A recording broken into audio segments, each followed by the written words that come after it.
E apitavam os... E apitavam, havia umas campainhas, porque há um... paralelos. Também não nos queria amassar muito com isto, mas justamente Mas era giro. quero que tenham isso presente. O serviço de agência, portanto, é um serviço sempre concebido para clientes. E os clientes são, portanto, rádios, jornais, televisões e são, em síntese, jornalistas como nós. Portanto, ainda mais exigentes, naturalmente, e desejavelmente do que o leitor comum. E há de facto uma série de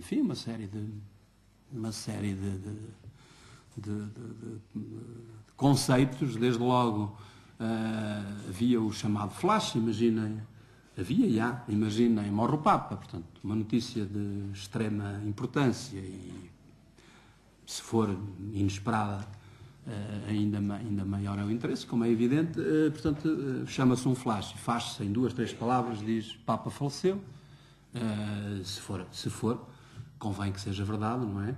Convém que seja verdade, não estou a desejar a morte do Papa, estou a dizer que quando se distribui uma notícia convém que seja verdadeira. Portanto, quando há a certeza, uma notícia desta importância, obviamente só se dá com segurança. Portanto, basta pôr estas duas palavras, Papa faleceu, e depois, enfim, convencionou-se dizer uma vírgula ou um hífen e pôr oficial, no sentido de dizer que é uma notícia, enfim, indiscutível. Recordo-me, por exemplo, só para terem uma ideia, há as grandes agências do mundo, como sabem, hoje são a Reuters, a Associated Press e a France Press, são as grandes agências. Houve, enfim, nos tempos da União Soviética, havia a TASS e a Novosti, hoje há outras, a Interfax.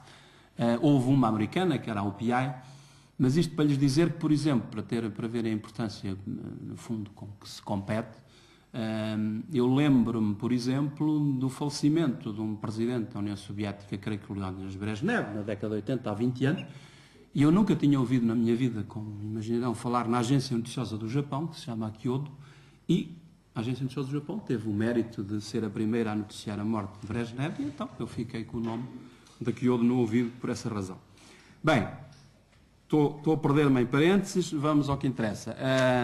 Portanto, como lhes disse, o serviço hoje é distribuído por satélite, portanto, o serviço distribuído pela agência vai ter diretamente, se for esse o desejo do cliente, aos terminais de computador dos jornalistas na redação. Portanto, um jornalista numa redação de um jornal, esteja ele a tratar política, desporto, justiça ou o que quer que seja, pode aceder diretamente e, portanto, incorporar, enfim, nos seus ingredientes, no seu material de trabalho, incorporar a informação que a agência faculta.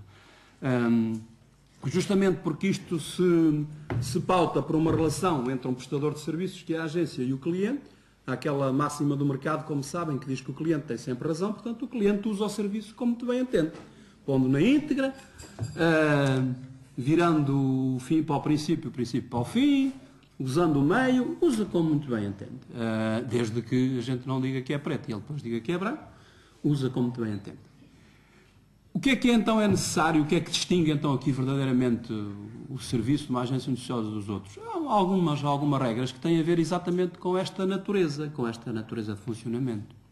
Ou seja, como a agência distribui serviços com uma panóplia de clientes, desde logo com vocações diferentes, rádio, televisão, jornais, e com orientações editoriais diferentes, portanto o serviço tem de, digamos, respeitar, obedecer a um padrão, enfim, que não é bom nem é mau, é um padrão que, pelas suas características, seja suscetível de servir o melhor possível, de ter o interesse mais desejável para todos os clientes. E então, em nome disso, há uma série de regras que se estabeleceram. Desde logo há uma coisinha, admito que a edição já esteja desatualizada, mas enfim, capas à parte, o miolo não está muito diferente.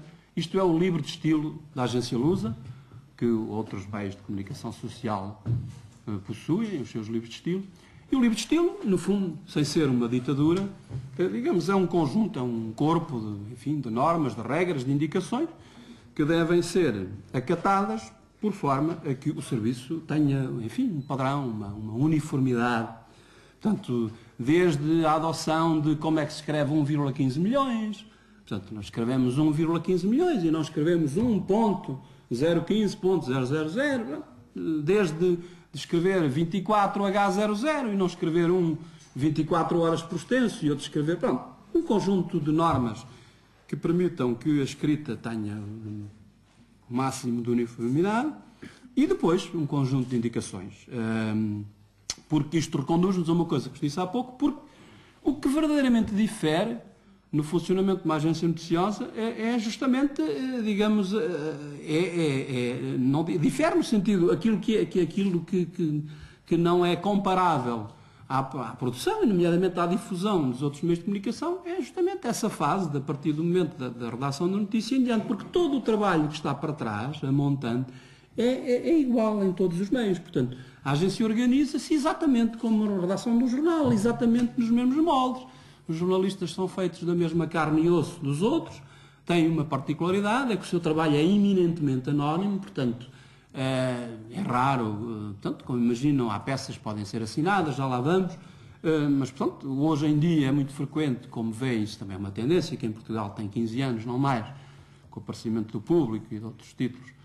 Hoje é frequente qualquer notícia, às vezes vulgar e banal, embora eu acho que todas as notícias são importantes, também lá iremos se tivermos tempo, e todas elas podem ser muito gratificantes para quem as faz e para quem as lê.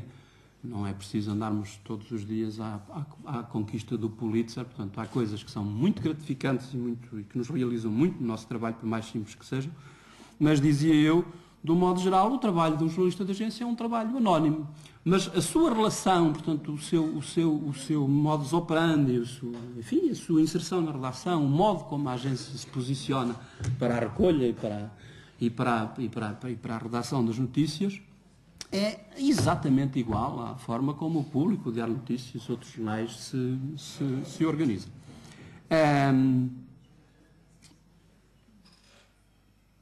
Ora bem, o que é que depois a agência então adota, enfim, como normas que são basilares para o seu funcionamento? Adota enfim, eu sei que vou usar aqui alguns conceitos que são polémicos, eu estou disponível para debatê-los convosco na segunda parte. Eu, por exemplo, sou defensor da objetividade, eu sei que hoje em dia se diz que essa coisa não existe. Eu acho que a objetividade é como a história do ótimo e do bom. Acho que não...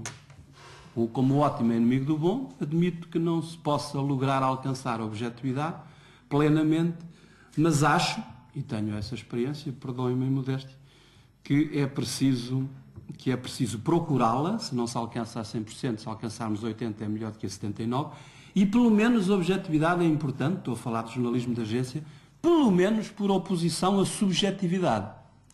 Porque eu tive muitas discussões, como imaginam, com muitos camaradas, da agência não só, porque é um estatuto, é uma posse extremamente fácil, que é a gente dizer, é um bocado como ser agnóstico graças a Deus, é a gente dizer, não, essa objetividade não existe, portanto, decreta-se, não existe e, portanto, depois não se busca. Não existe. Portanto, objetividade e imparcialidade, tanto quanto ela é possível. O rigor, naquele sentido que lhes disse, não se pode vender uma notícia a um cliente que depois os factos demonstrem que a notícia é falsa. Portanto, fundamentalmente estes três aspectos. Isto leva a que, portanto, só um pequeníssimo parênteses para lhes dizer que quando falamos de serviço de agência, falamos quase exclusivamente de um género jornalístico chamado notícia, porque, como sabem, há outros géneros jornalísticos, que no caso concreto da imprensa escrita, resumidamente, dir-lhes-ei, portanto, a entrevista, a reportagem e depois, enfim, um conjunto de subgéneros, chamemos-lhe assim, todos eles no campo da opinião, chame-se crónica, chame-se análise, chame-se comentário, chame-se o que quiser, ainda o dossiê, que é uma palavra, enfim, os franceses chamam enquete, eu gosto de chamar dossiê, agora até já portuguesamos aquilo com chapéu e tudo, portanto não fica mal. O dossiê é um misto de vários géneros, no fundo é uma investigação, uma coisa que está para além da notícia e que no fundo usa enfim, estilos de diferentes géneros jornalísticos, nomeadamente do género, entrevista e do género reportagem.